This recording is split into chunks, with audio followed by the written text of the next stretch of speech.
Hey everyone, welcome back to the garage. Got a little progress done on the Nova. Give you some updates.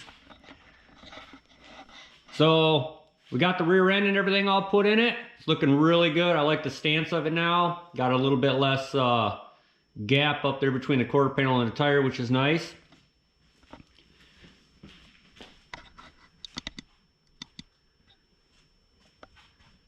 So the rear end's all in, all the gas lines, the fuel lines, the brake lines, all that stuff is in. And we put these new Summit lowering springs on. I think they were 3-inch. They were for a 4th gen Nova.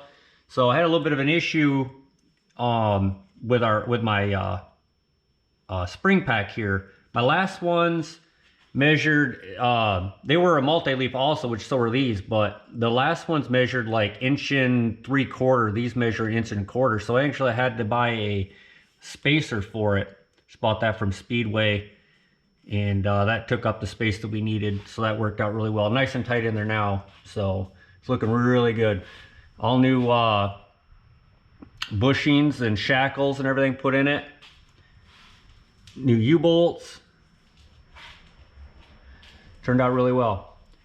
But what I'd like to really get done on this video is the tank. So this is a Tanks Inc fuel injection tank for a Nova, but this is for a 68 to 72 Nova, because as I've mentioned in my other videos, I changed the floor pan, the rear trunk floor pan in the Nova to a 68 to 72 style because they don't repop the ones for the 4th gen. So I made that one work in there. So I ended up having to go with this tank, which there's a lot more stuff out there for obviously the older Novas. So this worked out pretty well. But it came with the whole kit. These tanks are honestly absolutely gorgeous tanks.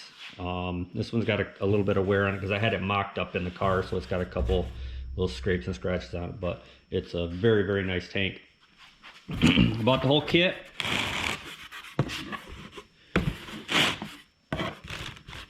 So got the fuel pump, everything, and then it also comes with the spout, but this one being for the 68 to 72 wouldn't work on my car. I had to modify one, so that's what I did there. I'll show you guys that when we get it put in. But other than that, it came with everything. Or no, actually I had to buy this separate, the boot here for the spout, but it has got the sending unit and everything like that. So we'll kind of walk through on how to get that all set up, make sure we get all of our dimensions and stuff like that set up correctly, and hopefully get it all installed. We're getting very close to firing this thing up. I just ordered the Terminator X Max for it. That's supposed to be shipped out June 1st. So I'd like to have everything ready for that once the time comes. It's it can't get here fast enough, other than the fact that I got a bunch of work to do. So, but I think we'll have enough of it done. Parts are coming in the mail every day to get it going. So, all right, well, we'll get set up and we'll start walking through. All right, guys, first thing we're gonna do is we're gonna start at number 1 on the instructions.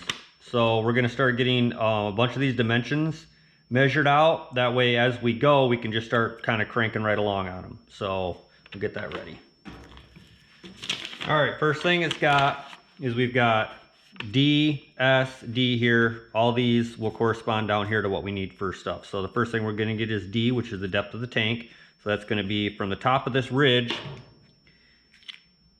right here, and then we're gonna measure that down to the bottom of the tank. So basically we're gonna measure from the top of this flange down to the tank.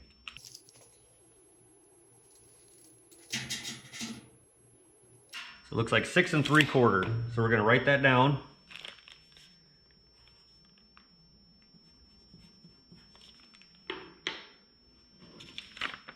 All right.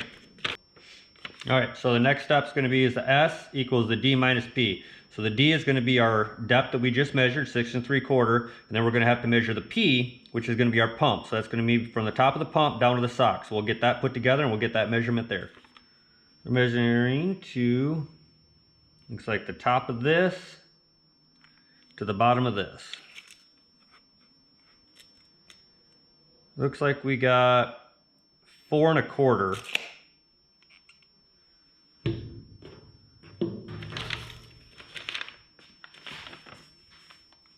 So P is going to be 4 1/4. And depth is going to be 6 3/4.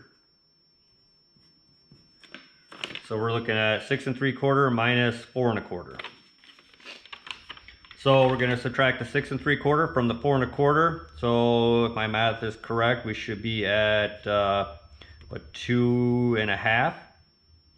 So we're going to cut S, which is going to be the supply line here. We're going to cut that at 2 1/2. So we'll write that down just so we don't forget it.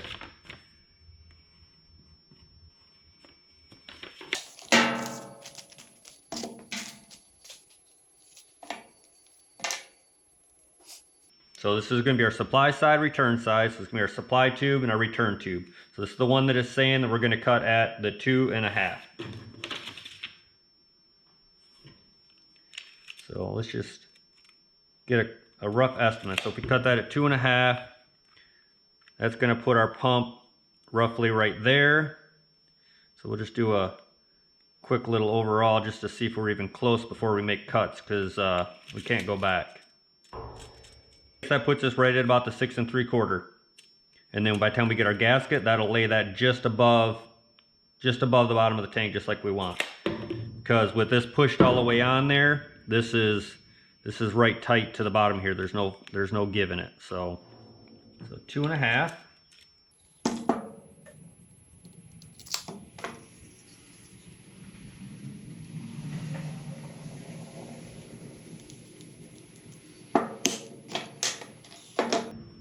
All right, well, we've got this much that we can mess up if it's wrong. All right, so let's see where we're at. Trim, return, and supply tubes to the lengths determined in step 1. So it says D, which is going to be our supply line here. That says it's going to be D minus 1 inch. So we're going to go the overall length, and then we're going to cut that off on an angle right there. So we're looking at 6 3/4 minus 1 inch, so 5 3/4 is going to be our return line.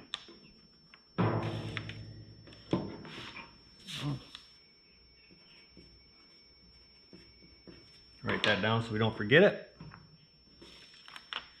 Okay. Measure this down 5 3/4.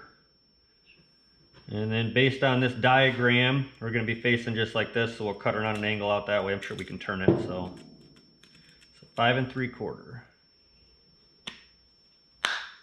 There we go. Okay. So step 1 is done. That's what we got so far. So this says for the GPA 5, 6, 8, 9 pumps, the D is going to be minus 1 5/8 based on the photo on the back, which is going to be this one here. We're not using this one. This is our pump style here, which is the GPA 2-4 assembly. Basically, this assembly here is going to be for your bigger ones, probably like your 450s and stuff like that, because it'll actually have the diameter of the pump here will be a different size than the on the bottom right here. So that's why you would have to cut it different. But this is ours up here. We only have a Warburg, basically 255. So. All right, so we don't have to do that one. So we're moving on to step 3. All right, so it's telling us to go ahead and slip the pump onto our hose here and just keep it loose. Don't tighten it. Warm the end of it up so it'll slide over the pump. And it also says on here for GPA 2 and 4, which is what we have, do not remove the white nylon sleeve on the pump outlet. So this comes with this on here. So we're going to leave that plastic on there.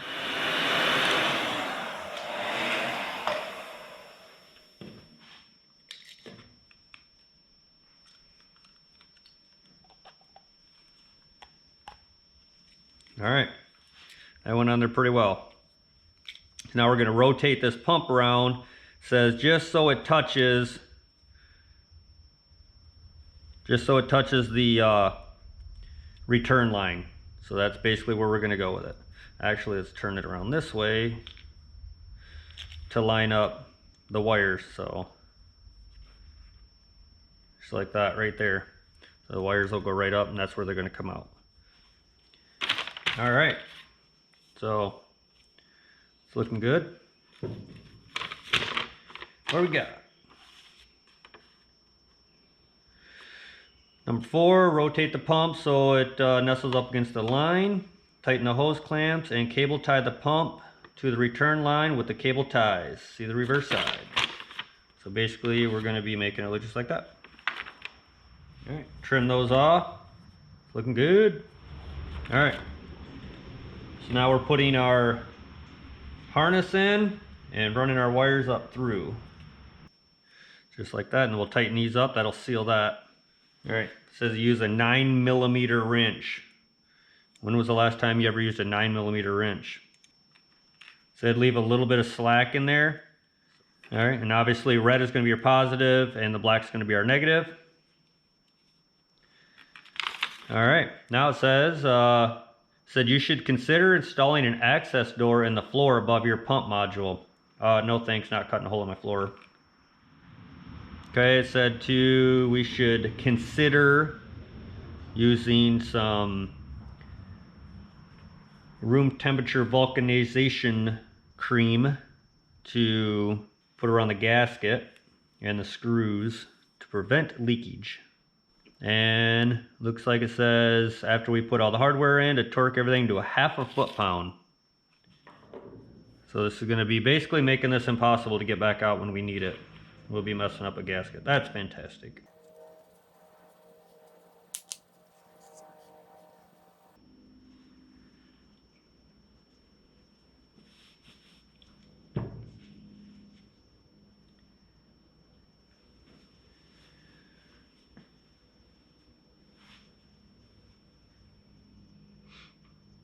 All right, it doesn't really say which way to orientate the filter, the strainer, but I'm basing it off the picture here, which basically has it going this way, which would basically set it just like that.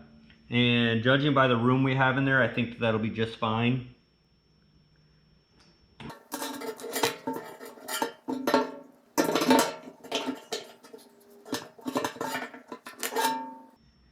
All right, that seems to be not sitting there because we have to kind of turn it like this. It doesn't seem to be, so looks like we have a bunch of room going back and forth this way. All right, so now we're going to go this way with it. That'll set it in there just like this because we're going to be orientated with the supply line coming out, return line coming off this way. All right, well that's all good and installed. Now we just got to put our fittings in here. So these are our fittings here. Basically these are 1/4 inch NPT. So these are going to go just like this.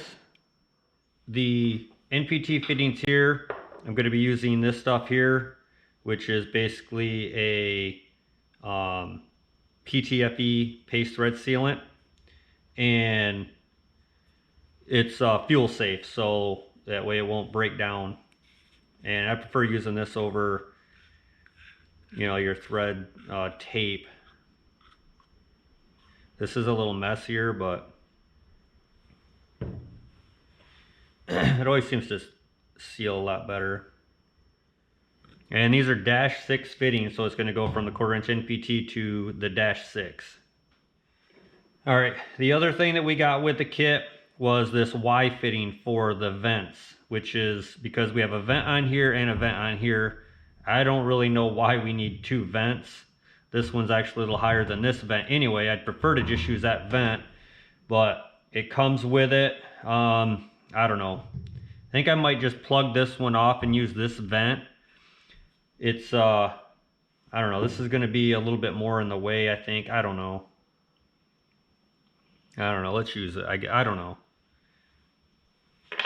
I don't know. All right. That's it for the pump. Now we can move on to the sending unit.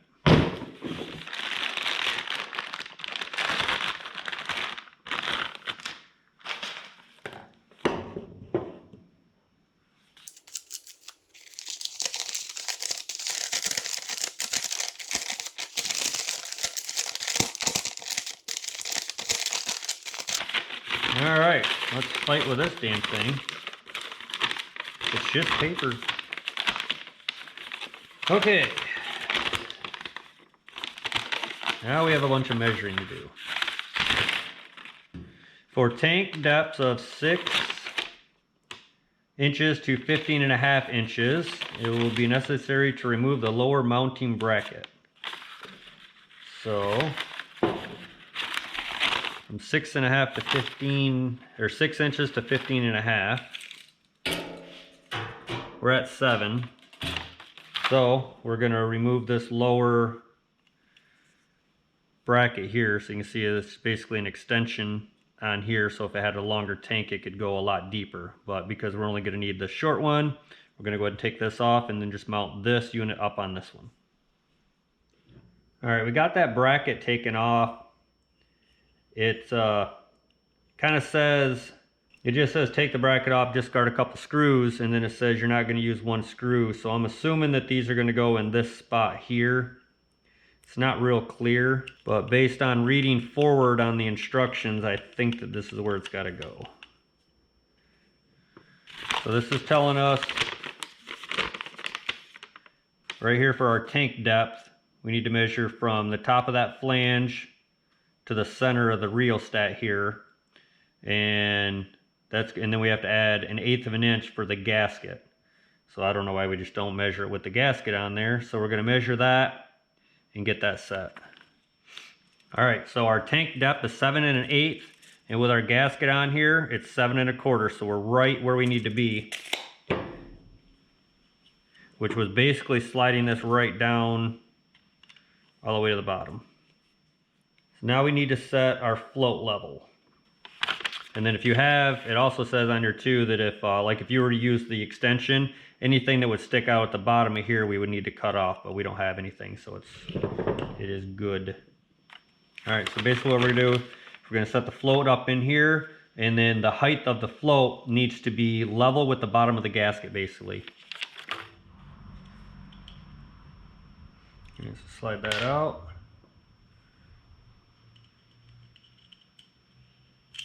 Slide that one in. So we want the float to slide. It's going to be all the way, make sure the arm is all the way down at the bottom right here. And then we're going to slide that up. And you can see we're right there at the top right there. So that's where we want it at. Our full right there and our empty. It didn't say which way to orientate the little ball, but I'm assuming we'd put it up. Now we're going to cut off the excess mounting bracket. So basically right down here at the bottom, we're going to cut it off right here at the bottom.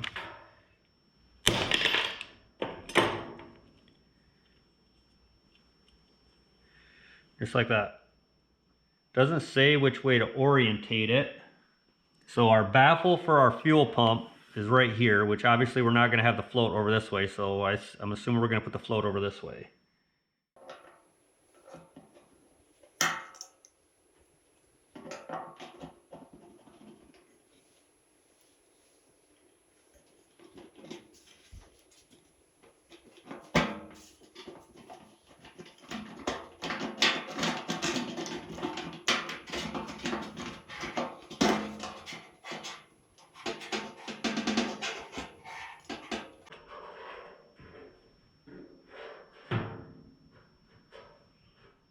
All right, I see what we did wrong here. So the distance from the top of here to the bottom here is not the full tank depth. It obviously says half a tank depth plus the 1/8 inch. So I wasn't even reading the 1/2 inch. So idiot. That needs to be half the tank depth, which we determined 7 inches basically. So we're gonna go with 4.5 on the, or 3.5. All right, so that needs to be 3.5 inches from the top, which means we're gonna have to redo this. So we're gonna set it at 3.5 plus the 1/8 inch. So what would that be? 3 5/8, right? All right, there we go. Now I would assume that when this is all the way down, that should read somewhere around 7 inches or so. Yeah, so that's good.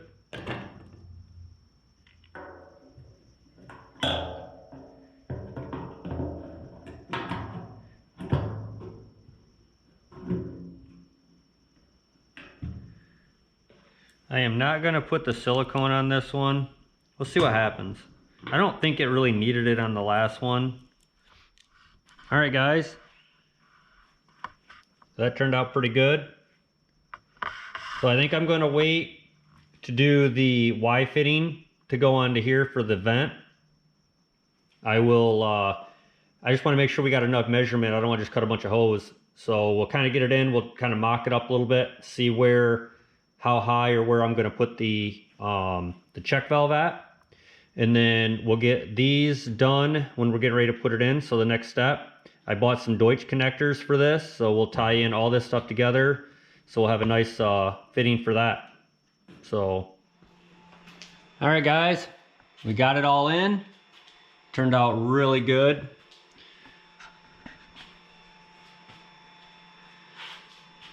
These are how our lines gonna end up going over. That's where they placed that there, and these are all those quick connects that I was showing you guys. And then this is our vent that we made, our bracket. It'll sit right up here. And then our wires here, we got our power coming out here. And then this is our ground that's probably gonna be terminated right up here somewhere. This is a hollow area, so we'll clean this off a little bit, make sure it's got a real good ground. Obviously with the fuel injection, we need to make sure all of our grounds are really well. So throughout the whole car, we're gonna be probably going a little overkill with the ground. So yeah, so got our filler neck and everything all on. Oh, got some tape.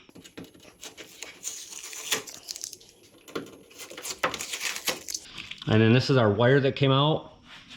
You can see right up here is where I had to drill that hole, just because this is all different from the original. And then a bolt here to hold our tube in. Everything turned out real good. I had to flip this bolt around. I had both these bolts in facing this way where the nut was here and it was hitting the tank, so I had to flip them around to give us a little bit more room. So just an FYI if you guys do that. All right, I'll let this down and I'll show you guys that hole in the trunk. All right, so this is the trunk area. I don't know if I've ever showed it or not.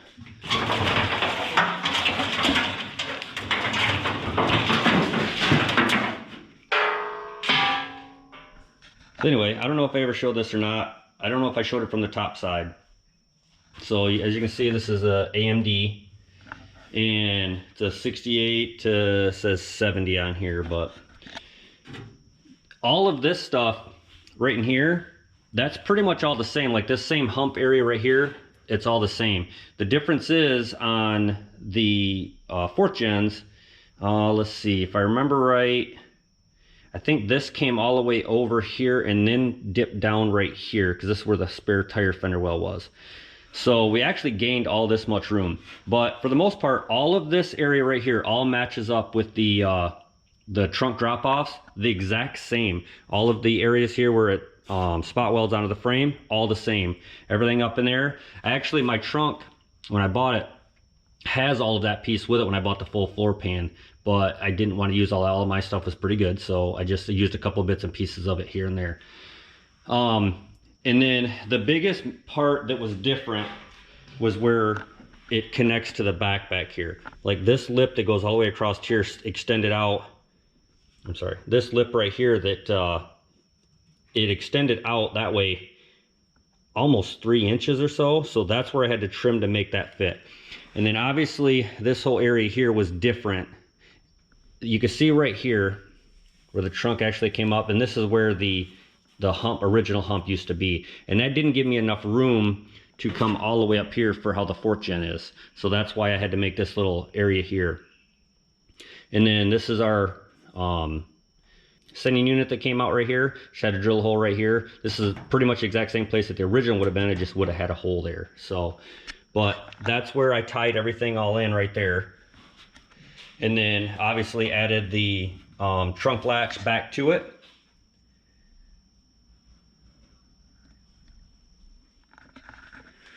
All right, guys, that's going to do it for us on this one. I'd like to give a thanks to my brother for coming down to give me a hand the other day. I've been really stressing about getting this thing done. I don't know why I'm stressing about getting it done. It's getting so close that I'm just getting excited for it. So I'd like to have this done. So I'd like to have this done for a car show I got coming up for Father's Day weekend, but I don't know if I'm going to have it done by then. But not even done, like I don't even care if it's painted. I just want it in primer. That'd be just fine for me. But if I can get it done in time and get it tested, I'd like to take it to LS Fest East. That's what I'd like to do. So if I can't make it to the car show for Father's Day, my goal is to make it to LS Fest East with it. Mosquitoes everywhere. So yeah, so that's kind of the goal. I'd also like to give a special thanks to Old Car Garage. He gave me a shout out the other day, and I really appreciate that. When I got into this, wanting to do YouTube videos, I've watched YouTube for a long time. There's a lot of inspirational stuff on there, a lot of stuff to watch, and entertainment stuff like that.